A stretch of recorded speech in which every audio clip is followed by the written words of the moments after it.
Stonehaven Productions presents Ty and the Ghost of Dunnottar Castle, a fantasy story for the young at heart, written and narrated by David Neill, preface read by Ian Hanmore.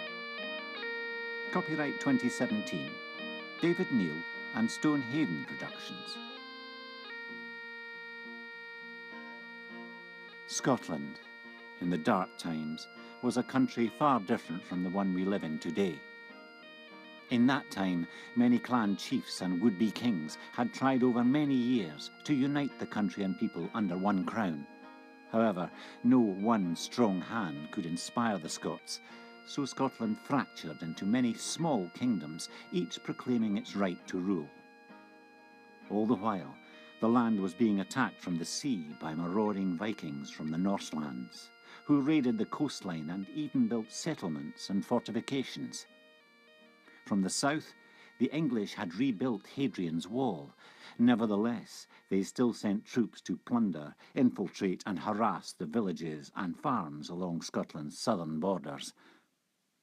The west coast was also under continuous attack from the Irish kings, who had for many years laid claim to the outer islands and constantly looked for weaknesses all down the western side of Scotland.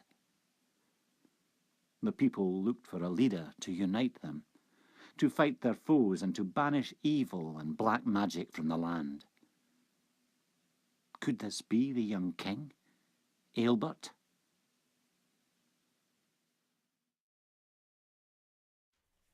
One.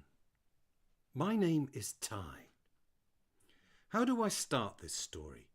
I think I'll begin with one very sunny morning around 9 a.m. in the Macpherson household. That sounds about right. "Sally," I could hear Tony shout, "have you seen Ty?" as he looked around the sitting room while I lay in front of him, in my bed, and held tightly onto my breath. I'm here in front of you," I thought, laughing to myself as I continued to lie still in my very comfortable bed, and I just knew I had a huge grin on my face. This was the very first time I had made myself completely invisible, and I wanted to play a little trick on him. "What?" I could hear Sally shout back at Tony from upstairs. "He was in the sitting room, in his bed."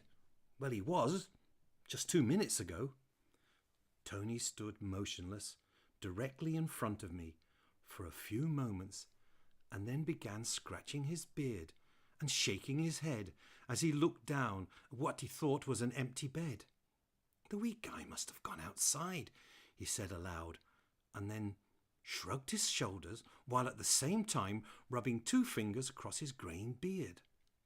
My bemused friend then slowly walked, still muttering to himself, over to the window and looked into the garden to see if I was out there.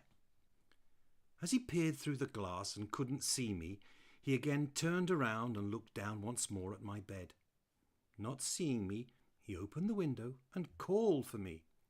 All the while, I tried to remain really still, though for one fleeting second I almost lost my composure. However, I managed to stop myself from giggling and giving myself away. Then, just at the moment he decided to turn back to look around the room for one final time, I whispered to myself to reappear, tapped my paw 3 times, and hey presto, I was visible again. Tony did a double take at seeing me, not quite believing his eyes, as I was now preparing to stand up, stretching myself in my basket. He paused for a second, and I knew he was wondering if he had imagined the whole thing, though all he did was smile as he looked at me, relieved that I was safe. "Where did you come from, Ty?" he then whispered to me. "I've been here all along," I thought to myself, standing up and walking slowly over to him, wagging my very bushy tail and continuing to stretch my body. As I looked into his eyes, I just knew he really loved and cared about me, and I had loved both him and Sally ever since the day they adopted me.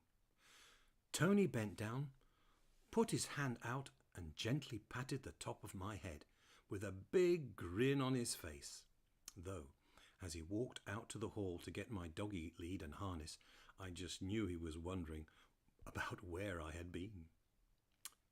How rude of me.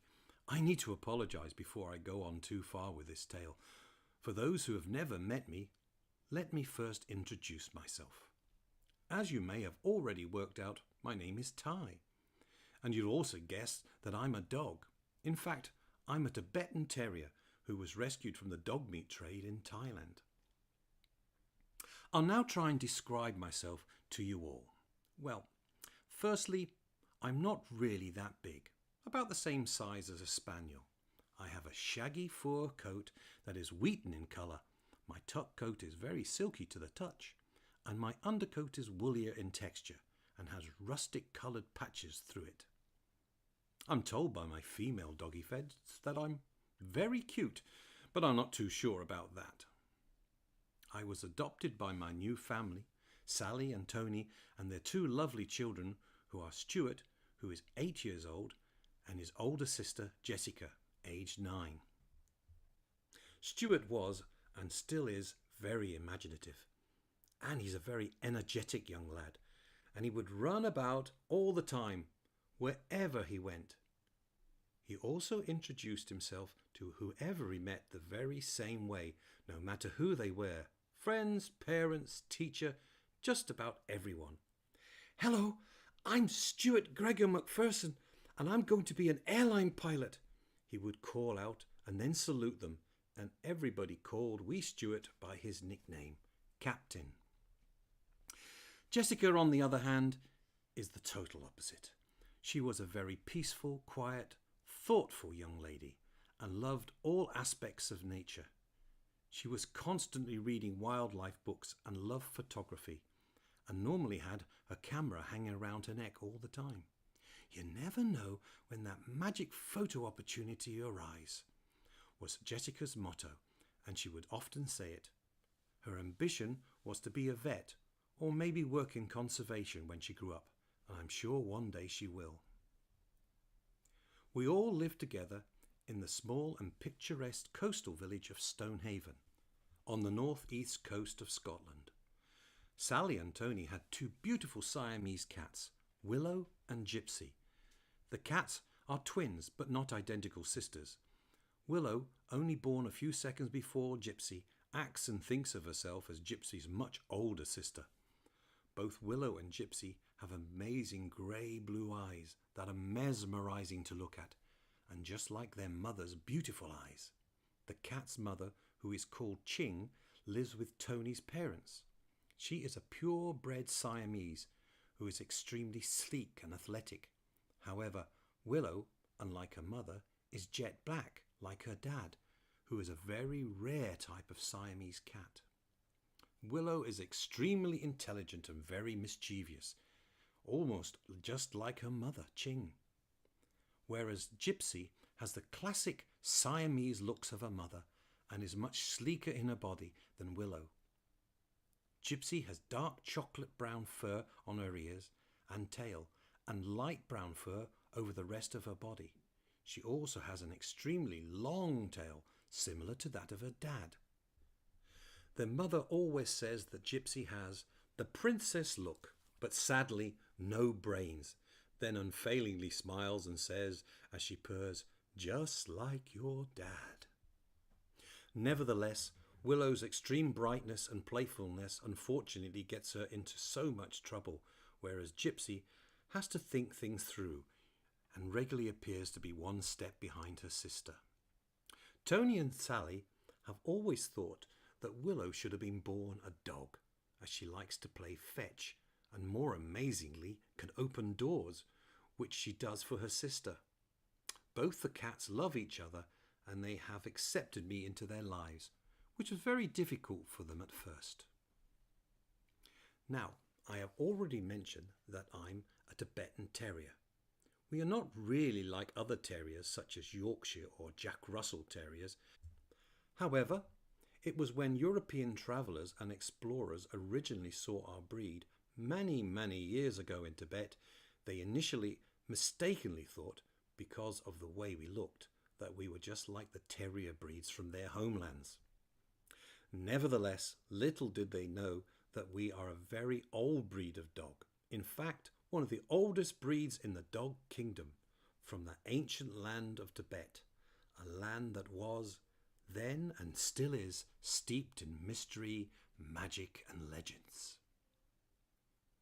Tibet, for those who do not know, is a very small country that is found in the shadows of the mighty Himalayan mountains.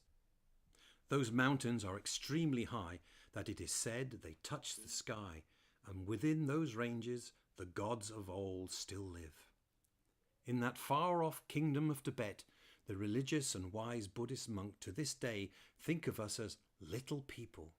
Therefore, according to the monks, we should never be bought or sold, but should only be given as a gift, and this gift is considered a great honour that should be treasured. The monks also called us holy dogs of Tibet, or the chosen ones. The monks furthermore believed that we have magical powers. From a very early age, I realized that there was something different about me. It really scared me at first, though it also fascinated me. I also realized very quickly that I had to hide my gifts from others, as I knew other dogs would not have understood, and I didn't want to frighten my doggy friends in the rescue centre, as they'd all been through some very traumatic events in their lives. However, I was sure I would not be at the centre for long, and I would leave Thailand forever. My powers grew steadily, though slowly, and sometimes it was extremely difficult for me to control them. But with hours of patient practice and concentration, I began to master them. Ah, I hear you think, what are these magical powers? Well, read on, and you'll find out.